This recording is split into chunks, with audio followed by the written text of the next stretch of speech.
welcome back. In my last video, I have introduced parts of speech. So continuing that, today I am going to tell and elaborate the very first one, that is nouns. A noun is used as the name of a person, thing, place, idea and quality of a person.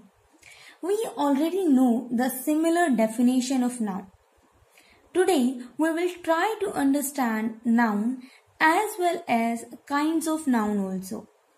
See, if we talk about nouns, basically we have 4 points. The first one is a kind of noun. The other one is number of noun, then gender of noun and case of noun. When we talk about kinds of noun, we mean that common nouns, proper noun, collective noun, abstract noun and material noun. But when we talk about number, we talk about either it is a single entity or it's a plural.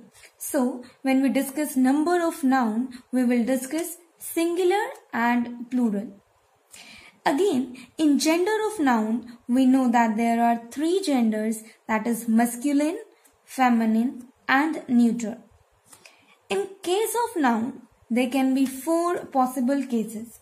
The first one is nominative, accusative, possessive and dative. In this video, we are going to discuss kinds of noun. So, the very first kind is common noun.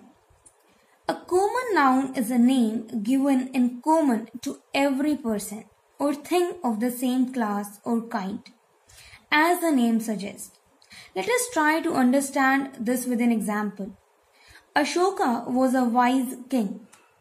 Here, the noun Ashoka refers to a particular person. That means a particular king we are talking about. But the word king, the noun king, might be applied to any other king as well. Like King Akbar, King Ashoka. So, king is a common word given to any class or any particular kind. So, we can say that king is a common noun. Now, before I talk about the name Ashoka, let me introduce you the second noun, that is a proper noun. Proper noun is a name of some particular person or place. Proper name means one's own name. So, in my previous example, Ashoka is a proper noun, whereas king is a common noun.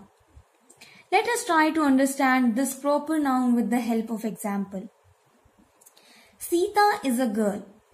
Because Sita is a name of a particular girl, we can say that Sita is a proper noun, while girl is a common noun.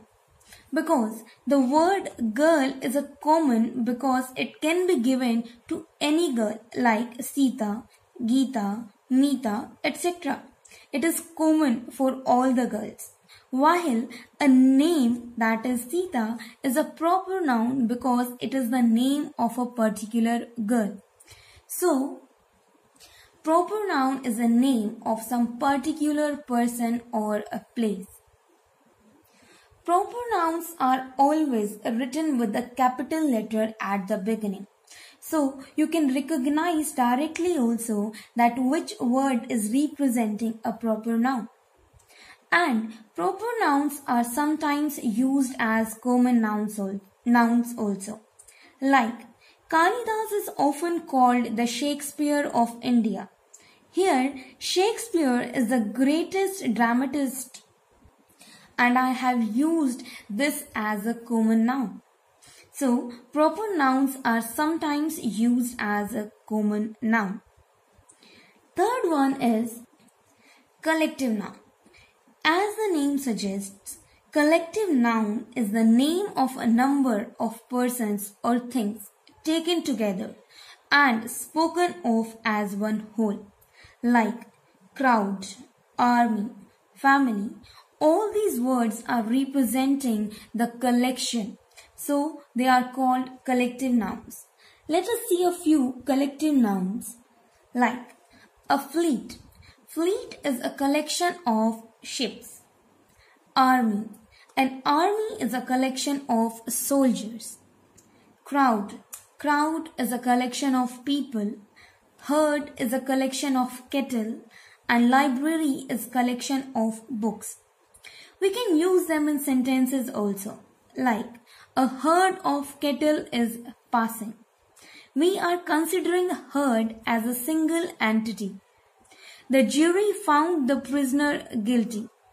You can see we can use collective nouns in sentences like this.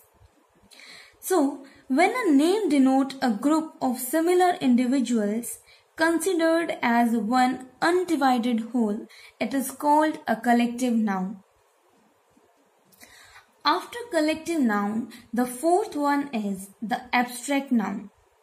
Abstract noun is usually the name of a quality, action, state considered apart from the object to which it belongs. Like, quality can be goodness, darkness, brightness, wisdom, bravery, etc. The word representing action can be laughter, movement, judgment, etc. And for state, we can use childhood, youth, sickness, death, poverty, etc. All these words are representing state of a person or something. The names of arts and sciences like music, chemistry, etc. are also abstract nouns. Abstract nouns are generally formed from common nouns, verbs and adjectives by adding suffixes to them. Like you can see I have added ness with good to make an abstract noun goodness. After abstract noun, the very rare to find material noun. Material noun like gold, tea, wheat, coal, etc. That means those words which represent some material comes under material noun. Now, another classification of nouns is whether they are countable or uncountable. Countable nouns are those nouns which we can count. Like book, we can count the number of books, pen, boy, etc. All the examples are countable as we can count how many books are there or how many boys are there in a class. Next one is uncountable nouns. Uncountable nouns are those nouns which we cannot count, like oil, sugar, honesty, etc. You can see and judge by your own that we cannot count particles of oil or we cannot count the honesty, right? So these words are called uncountable nouns. So these were the kinds of nouns. In my coming video, I am going to discuss few rules which will help us to understand where we can use nouns and what are the mistakes we generally do. Till then, keep watching, keep learning.